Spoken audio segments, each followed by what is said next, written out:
asalaamaaleykum wa rahmatullahi taala wa barakaatuhu mbokk talibe yi Wakana Haqqan bii ngeen di seen mbindum sëriñ Amsatu Mbàkke la moom sëriñ Suhaybu talibeem bii di Xaadim Jeng Wakana Haqqan yaatal ko ngir bëgg murit yépp am ci mbokk yi liggéey bii ngeen seen ñu ngi ko liggéeyee Tuuba fii ci pencum Daaru Minam maktub Cheikh Mouhamad al Bachir ci njiital sëriñ Moustapha Jeng Daaru Minam xasaayit mbokk yi liggéey bii ngeen di gis toppees na ko ndax Wakana Haqqan bu mucc ci ayib la ngir topp nañ ko ba mu wér lool liggéey nañ ko liggéey bu rafet lool. Wakana Haqqan baa ngi noonu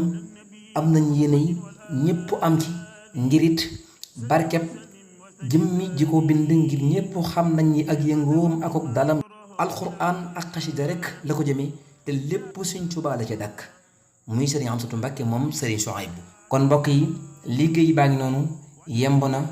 ci ndongali Xaadim Jeng Wakana Haqqan mboolem koo xam ni rek yittewoo nga ko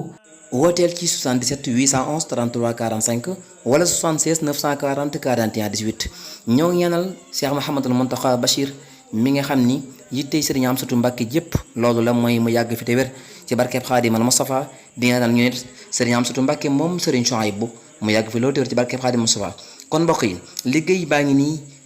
ndawi dëkk bi ñoo ko def ci njiital Baay Moustapha Jeng Daaru Minam xasida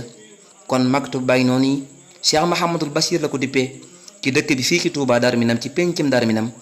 kon mbokk yi mboolem kuy móolu rek mën ngaa daw gaaw